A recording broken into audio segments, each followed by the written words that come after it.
अस्सलामुअलैकुम dear students, welcome to my YouTube channel या मुइज़ू। स्टूडेंट्स, आज का जो हमारा डिस्कशन का टॉपिक है वो है एटॉमिक इमिशन स्पेक्ट्रा। लेकिन इसको स्टडी करने से पहले आपको स्पेक्ट्रोस्कोपी का बेसिक कंसेप्ट का मालूम होना जरूरी है। तो पहले स्पेक्ट्रोस्कोपी को समझते हैं वो क्या होती है, फिर हम अपने इस लेक्चर को डिस्कस करेंगे जो है atomic emission spectra. So let's start our topic from spectroscopy. Student, spectroscopy का बेसिक कंसेप्ट क्या है कि हम किसी लाइट को सैंपल के सोल्यूशन से पास करवाते हैं और एज अ रिजल्ट हम उस सोल्यूशन का एनालिसिस कर सकते हैं। लाइट को सैंपल के सोल्यूशन से पास करवाना है उसके एनालिसिस के लिए। ठीक है, अब जब लाइट को उस सैंपल के सोल्यूशन से पास करवाया जाता है तो उस लाइट का कुछ हिस्सा सैंपल एब्जॉर्ब कर लेता है और कुछ हिस्से को वो ट्रांसमिट कर देता है। अब जो हिस्सा लाइट का सैंपल ने एब्जॉर्ब किया है उसकी रीजन क्या है? इंटरेक्शन। हमारे सैंपल ने आने वाली लाइट के साथ इंटरेक्शन किया है। ठीक है, अगर वो इंटरेक्शन किस टाइप का है, इलेक्ट्रॉन की एक्साइटेशन या डी एक्साइटेशन करवाता है, तो उसको हम इस स्टडी को हम कहेंगे एटॉमिक इमिशन स्पेक्ट्रोस्कोपी। ठीक है जी, यहाँ पे मैंने सिर्फ एक पॉइंट लिखा है इलेक्ट्रॉनिक एक्साइटेशन, लेकिन आपने ये भी याद रखना है अगर वो इंटरेक्शन लाइट का और सैंपल का हमारे सैंपल में मौजूद इलेक्ट्रॉन की एक्साइटेशन या डी एक्साइटेशन करवाता है तो उसको हम बोलते हैं एटॉमिक इमिशन स्पेक्ट्रोस्कोपी। इसको हम एक एनर्जी डायग्राम से समझते हैं, उसके बाद मैं अपनी सारी बात को समराइज करूंगी और आपको इसका जो बेसिक प्रिंसिपल है एटॉमिक इमिशन स्पेक्ट्रोस्कोपी का वो बताऊंगी। ठीक है, तो पहले हम एनर्जी डायग्राम की तरफ चलते हैं। इलेक्ट्रॉनिक एक्साइटेशन होती क्या है? देखिए, लाइट आती है सोर्स से ताकि हम उस इलेक्ट्रॉन को एक्साइट करवा सकें। एक्साइटेशन मीन उसका ग्राउंड लेवल से हायर एनर्जी लेवल की तरफ मूव करना एक्साइटेशन कहलाता है। सपोज मैंने लाइट प्रोवाइड की और मेरा इलेक्ट्रॉन एक्साइट होकर ई नोट यानी कि जो मेरी ग्राउंड स्टेट है वहां से वो एक्साइट होकर हायर एक्साइटेड स्टेट्स यानी कि जो हाई एनर्जी लेवल्स हैं जिनको हम एक्साइटेड स्टेट बोल रहे हैं उधर चला गया, E3 में चला गया। ठीक है, अब वो जब इलेक्ट्रॉन वापस दोबारा से अपनी इस ग्राउंड स्टेट में वापस आएगा तो भी वो लाइट को इमिट करेगा। ठीक है, एक तो हमने लाइट वो दी है जो सोर्स से आ रही है उसको एक्साइट करवाने के लिए, लेकिन जब वो दोबारा से इसी वापस आता है अपने एनर्जी लेवल पे यानी ग्राउंड स्टेट में वापस आता है वो तब भी एक फोटोन ऑफ लाइट इमिट करता है। तो इस तरह की स्टडी को जिसको हम यूज करते हैं एनालिसिस ऑफ सोल्यूशन सैंपल के लिए, सैंपल के सोल्यूशन के एनालिसिस के लिए यूज करते हैं। इस स्टडी को हम कहते हैं एटॉमिक इमिशन स्पेक्ट्रोस्कोपी। अब मैं अपनी बात को समराइज करती हूँ एटॉमिक इमिशन स्पेक्ट्रोस्कोपी का बेसिक प्रिंसिपल आपसे डिस्कस करके। ठीक है जी, तो बेसिक प्रिंसिपल क्या है एटॉमिक इमिशन स्पेक्ट्रोस्कोपी का? When light pass through sample solution, sample interacts with the light and as a result of this interaction cause electron excitation when electron move from ground state to the high energy state, or when they come back to the same level means the excitation occurs, then photon of light is emitted. This type of technique is used for the analysis of qualitative and quantitative analysis of the sample. This type of study is called atomic emission spectroscopy. ठीक है, हम light provide करते हैं, electron की excitation होती है और excite होके जब वो दोबारा से ग्राउंड स्टेट में वापस आता है तो एक फोटोन ऑफ लाइट इमिट करता है जिसको हम बोलते हैं डी एक्साइटेशन के नतीजे में इमिट होने वाला फोटोन। वो जो इमिटेड फोटोन है उसको हम फर्दर यूज करते हैं अपने सैंपल सोल्यूशन के एनालिसिस के लिए। इसको हम बोलते हैं एटॉमिक इमिशन स्पेक्ट्रोस्कोपी। इसी तरह एटॉमिक इमिशन स्पेक्ट्रा किसे कहते हैं? जो फोटोन इमिट हुआ है वो हमें मेजरमेंट्स देगा, रिजल्ट्स देगा, एनालिसिस शो करेगा उस सोल्यूशन का। ठीक है, वो in the form of graphs होंगे। वो जो रिजल्ट आएगा स्पेक्ट्रोस्कोपी का वो in the form of graph होंगे, उसको हम बोलते हैं एटॉमिक इमिशन स्पेक्ट्रा, जिसका बेसिक प्रिंसिपल मैंने आपके साथ अच्छे से डिस्कस किया। ठीक है, अब ना यहाँ पे दो चीजें हैं जो आपके जहन में जरूर आएंगे, दो सवाल जो आपको तंग भी करेंगे। और वो सवाल क्या है कि भाई ये इलेक्ट्रॉन वापस से ग्राउंड स्टेट में क्यों वापस आता है, एक सवाल। और दूसरा, जब वो ग्राउंड स्टेट में वापस आता है तो फोटोन ऑफ लाइट किस किस्म का होता है और वो क्यों इमिट करता है। तो इन दो सवालों के जवाब इंशाल्लाह मैं इसी वीडियो में आपके साथ डिस्कस करूंगी, लेकिन उन सवालों के जवाब जानने से पहले आपको इन तमाम पॉइंट्स का पता होना जरूरी है, फिर ही वो ये दो जो सवाल हैं इनके जवाब आपको अच्छे से समझ में आ सकेंगे। ठीक है जी, तो हम अपने नेक्स्ट पॉइंट की तरफ मूव करते हैं। नेक्स्ट पॉइंट क्या है? For electron excitation need external energy. इसकी रीजन क्या है कि हम इलेक्ट्रॉन की एक्साइटेशन करवाना चाह रहे हैं तो उसके लिए हमें एक्सटर्नल एनर्जी सोर्स की क्यों जरूरत पड़ती है? इसकी रीजन है स्टेबिलिटी। जब वो ग्राउंड स्टेट में होते हैं ना एटम्स के इलेक्ट्रॉन्स तो वो स्टेबल होते हैं, लेकिन जब हम उसको लेकर जाना चाहते हैं हाई एनर्जी लेवल्स की तरफ यानी कि एक्साइटेड करना चाहते हैं, ठीक है, तो इसका मतलब ये है कि हमें उसकी स्टेबिलिटी को डिस्टर्ब करना पड़ेगा। और स्टेबिलिटी डिस्टर्ब करने के लिए आपको एक्सटर्नल एनर्जी सोर्स प्रोवाइड करना पड़ता है, जो एनर्जी प्रोवाइड करेगा in the form of light, और आपका इलेक्ट्रॉन एक्साइटेड हो जाएगा फ्रॉम ग्राउंड स्टेट से एक्साइटेड हायर एनर्जी लेवल्स की तरफ मूव कर जाएगा। ठीक है, अब जो सोर्सेज हम यूज करते हैं इस मकसद के लिए वो है flame, plasma, electrical discharge and high powered lasers. ये कुछ चंद सोर्सेज हैं जिनके नेम्स मैंने आपके सामने लिखे हैं, जो act as a external energy source के तौर पर यूज होते हैं in case of atomic union spectroscopy. अच्छा, यहाँ पे एक एग्जांपल है मैंने ली है सोडियम की, ताकि आपको एटॉमिक यूनियन स्पेक्ट्रोस्कोपी के बारे में या एटॉमिक यूनियन स्पेक्ट्रा के बारे में अच्छे से समझ आ सके। सोडियम का एटॉमिक नंबर होता है 11, और अगर हम इसकी इलेक्ट्रॉनिक कन्फिगरेशन ड्रा करें तो क्या होगी 1s2, 2s2, 2p6 और जो लास्ट शेल होगा 3s1, जिसको हम इसका वैलेंस शेल बोलेंगे। ठीक है, 3s1 को इसका वैलेंस शेल भी बोलेंगे और इसकी हम बोलेंगे ग्राउंड स्टेट ऑफ सोडियम भी, और इसी को लेके हम आगे डिस्कशन भी करेंगे। आपने ना ये जो हमारे शेल्स है ना 1s2, 2s2, 2p6, इनको नहीं छेड़ना। क्यों? क्योंकि ये इंटरनल इनर शेल्स है। जो आउटर शेल है 3s1 है, इसके साथ हमने अपना काम करना है, अपना एनालिसिस करना है, तो हम इसी को लेके चलेंगे और ये हमारी ग्राउंड स्टेट कहलाएगी। ठीक है, तो अब देखिए 3s1 है, एटॉमिक यूनियन स्पेक्ट्रोस्कोपी है, लाइट प्रोवाइड करेंगे, इलेक्ट्रॉन ने एक्साइट होना है और डी एक्साइट भी होना है। ठीक है, तो पहले हम एक्साइटेशन को डिस्कस कर लेते हैं और फिर हम डी एक्साइटेशन को भी डिस्कस करेंगे। मैं अपने इस लेक्चर में मैंने 2 पार्ट्स रखे हैं, क्योंकि यहाँ पे एक्साइटेशन भी हो रही है और डी एक्साइटेशन भी हो रही है, तो मेरे इस लेक्चर के भी 2 पार्ट्स हैं। मैं आपको पहले एक्साइटेशन से रेलिवेंट जितनी पॉइंट है वो क्लियर करूंगी, फिर आपको मैं कंसेप्ट बिल्ड करूंगी कि डी एक्साइटेशन होती है तो क्या होता है और किस तरह उसका एनालिसिस किया जाता है। ठीक है जी, तो पहले हम डिस्कस करते हैं कि इलेक्ट्रॉन की एक्साइटेशन होती है वो किस टाइप की होती है, किस तरह की जाती है, वो पहले हम डिस्कस करेंगे, फिर डी एक्साइटेशन को। ठीक है, अब 3s1 को मैंने क्या कहा था कि ये आपकी ग्राउंड स्टेट है। अब ग्राउंड स्टेट से जो हायर एनर्जी लेवल यानी कि जो इसके बाद आएंगे, जो इससे ऊपर होंगे, वो इसके हायर एनर्जी लेवल्स कहलाएंगे ना, और वो इसकी एक्साइटेड स्टेट भी कहलाएंगे। 3s1 से ऊपर यानी कि जो आउटर एनर्जी लेवल्स आते हैं जिनकी एनर्जी 3s1 से ज्यादा है, वो हमारे पास कौन कौन से हैं 3p, 4p एंड 5p, ये इसके हायर एनर्जी लेवल्स कहलाएंगे। ठीक है, यानी कि जो एक्साइटेड एनर्जी लेवल्स होंगे, ग्राउंड स्टेट कौन कहलाएगी 3s1 कहलाएगी। अच्छा, अब हम इलेक्ट्रॉन को एक्साइट करना चाहते हैं 3s से अपने हायर एनर्जी लेवल की तरफ। अब केसेस सुनिएगा कितने पॉसिबल हो सकते हैं। 3s से हमारा इलेक्ट्रॉन 3p की तरफ भी मूव कर सकता है, 3s से वो 4p की तरफ भी मूव कर सकता है, 3s से हमारा इलेक्ट्रॉन 5p की तरफ भी एक्साइट हो सकता है जब हम उसको एनर्जी प्रोवाइड करेंगे। लेकिन कंडीशन क्या है, source provides exact same amount of energy that is equal to del E. ये जरा पॉइंट गौर से सुनिएगा, जिन 2 एनर्जी लेवल्स के दरमियान हम एक्साइटेशन करवाना चाहते हैं, सपोज हम 3s से 5p की तरफ करवाना चाह रहे हैं, तो इन 2 एनर्जी लेवल्स का जो एनर्जी का डिफरेंस होगा ना, 5p और 3s का जो एनर्जी का डिफरेंस है वो आने वाले फोटोन ऑफ लाइट के इक्वल होना चाहिए। Photon light energy must be equal to del E, that is basically energy difference of 2 energy levels जिसके दरमियान हम एक्साइटेशन करवाना चाह रहे हैं। ठीक है, अगर आप 3s से 3p के दरमियान करवाना चाहेंगे तो इलेक्ट्रॉनिक एक्साइटेशन करवाने के लिए इन 2 एनर्जी लेवल का जो डिफरेंस होगा वो आने वाले फोटोन के इक्वल होना चाहिए।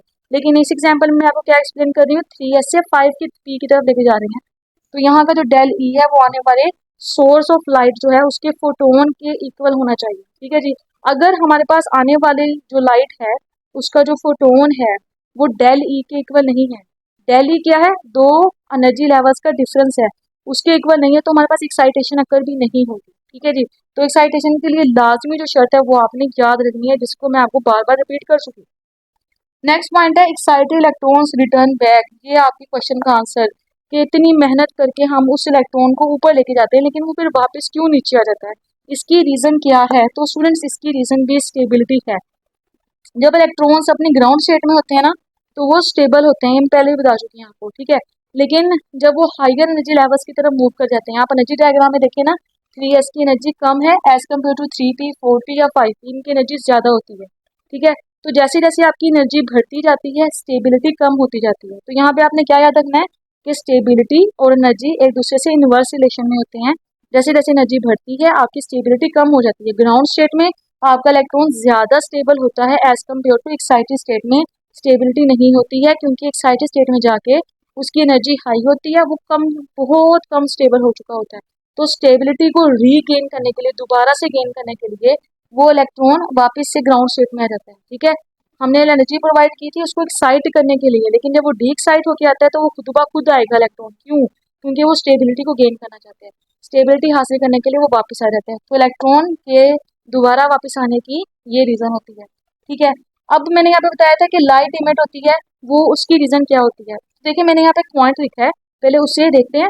Photon of light that is emitted, ठीक है, ये वो फोटोन नहीं है जो हमने प्रोवाइड किया है, ये मैं उस फोटोन की बात कर रही हूँ जब इलेक्ट्रॉन डी एक्साइट होके आया जो इमिट हुआ है। ठीक है, अब वो जो फोटोन इमिट हुआ है, ठीक है, उसकी एनर्जी का बी डेल ई के इक्वल होना जरूरी है। इसकी रीजन क्या है कि जब इलेक्ट्रॉन डी एक्साइट होके आ रहा है तब भी उसकी एनर्जी हमारे पास डेल ई, बेसिकली जो डिफरेंस है टू एनर्जी लेवल्स का, उसके इक्वल है। इसकी रीजन है एनर्जी कंजर्व रहती है। ठीक है, इसकी रीजन क्या है? Law of energy conservation. देखिए लॉ ऑफ एनर्जी कंजर्वेशन के मुताबिक ये है कि जितनी कोई भी एटम एनर्जी को एब्जॉर्ब करते हैं ना अपने आप को एक्साइट करने के लिए, अब एनर्जी की प्रॉपर्टी क्या है कि वो कंजर्व रहती है। जब वो डी एक्साइट होकर वापस आएगा ना तब भी वो जो फोटोन इमिट करेगा वो सेम एनर्जी का होगा। ठीक है, यानी जितनी लाइट उसने एब्जॉर्ब की थी अपने आप को एक्साइट करवाने के लिए, जब वो डी एक्साइट होगा तो वो उतनी ही लाइट को दोबारा से इमिट कर देगा in the form of photon. ठीक है जी, तो ये हमारे पास क्या कहती है कि क्या कहता है कि लॉ ऑफ एनर्जी कंजर्व रहता है। अब देखिए जितनी हमने एनर्जी प्रोवाइड की थी बेसिकली वो किसके इक्वल थी? डेली के। अब वो जो फोटोन इमिट होगा वो भी तो डेली के इक्वल होगा ना। क्यों? क्योंकि law of energy of conservation के तहत एनर्जी कंजर्व रहती है। ठीक है जी, तो यहाँ तक हमने डिस्कस किया है किस चीज़ को? एक्साइटेशन को और डी एक्साइटेशन को। ठीक है, आगे मैं आपके साथ डिस्कस करूंगी ट्रांजिशन को, इलेक्ट्रॉनिक ट्रांजिशन को। इसके भी दो पार्ट्स हैं, पहले मैं आपको बताऊंगी एक्साइटेशन के बारे में, उसके बाद हम डिस्कस करेंगे डी एक्साइटेशन के बारे में। ठीक है जी, तो मूव करते हैं अपने नेक्स्ट पॉइंट की तरफ, electronic transition. Each transition corresponds to specific wavelength of light. अच्छा, इसका क्या मतलब है? इसका मतलब ये है कि हर इलेक्ट्रॉनिक ट्रांजिशन किस चीज़ से मुंसलिक है? ये कोरेस्पॉन्ड कर रही है एक स्पेसिफिक वेवलेंथ ऑफ लाइट से। पहले तो इस बात को समझिए कि इलेक्ट्रॉनिक ट्रांजिशन होती क्या है। इलेक्ट्रॉनिक ट्रांजिशन होती है इलेक्ट्रॉन का मूव करना या तो ग्राउंड स्टेट से एक्साइटेड स्टेट की तरफ या एक्साइटेड स्टेट से दोबारा ग्राउंड स्टेट की तरफ, जिसको हम डी एक्साइटेशन बोल रहे हैं। अब वो जब एक्साइटेशन होगी या डी एक्साइटेशन होगी, दोनों केसेस में हमारे पास जो आपकी ये ट्रांजिशन होगी दोनों केसेस में वो किस चीज़ से मुंसलिक होगी? कोरेस्पॉन्ड किस चीज़ को करेगी? स्पेसिफिक वेवलेंथ ऑफ लाइट से। अब ऐसा क्यों होता है? इसकी रीज़न क्या है? इसकी रीज़न ये है कि आपकी एनर्जी और वेवलेंथ का इनवर्स रिलेशन होता है।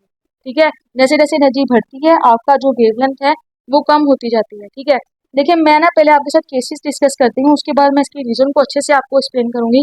देखें एक्साइटेशन है ना इस केस के अंदर सोडियम में, तो उसके केसेस कितने बनते हैं? 3s से 3p की तरफ मूव कर सकता है केस 1, 3s से 4p की तरफ मूव कर सकता है केस 2, और एक केस है कि जो 3s से 5p की तरफ भी मूव कर सकता है केस 3। जिस तरह एक्साइटेशन के 3 केसेस हैं इसी तरह डी एक्साइटेशन के भी 3 केसेस बनेंगे, 5p से 3s की तरफ, 4p से 3s की तरफ या 3p से 3s की तरफ, जब वो डी एक्साइट होकर दोबारा वापस आएगा। तो ये 3 केसेस बन गए। अब मैं क्या कह रही हूँ कि जब भी आपकी इलेक्ट्रॉनिक एक्साइटेशन होगी आपके पास एक स्पेसिफिक वेवलेंथ ऑफ लाइट या तो एक्साइटेशन के केस में एब्जॉर्ब होगा, और जब डी एक्साइटेशन होगी तब भी एक specific wavelength of light photon emit होता है। अब उसकी रीजन क्या है? क्योंकि एनर्जी और वेवलेंथ एक दूसरे के इनवर्स रिलेशन में होती है। ठीक है जी, ये कैसे है? देखें जब आप यहाँ पे करवाएंगे ना एक्साइटेशन 3s से 5p की तरफ, देखें इनका एनर्जी का डिफरेंस ज्यादा है एज कम्पेयर टू 3s और 3p की तरफ। ऐसा ही है।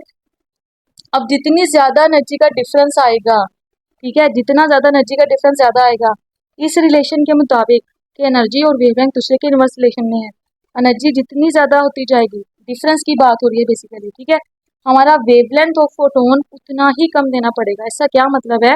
एनर्जी का डिफरेंस ज्यादा है ना इन दो एनर्जी लेवल्स के दरमियान, तो हम जो वेवलेंथ देंगे, जो हमारे पास फोटोन लाइट ऑफ फोटोन आएगा और एक्साइटेशन के लिए यूज होगा ना, वो हमारे पास ज्यादा वेवलेंथ का होना चाहिए। ठीक है, ये बात मैं दोबारा से रिपीट कर देती हूँ ताकि आप कंफ्यूज ना हो।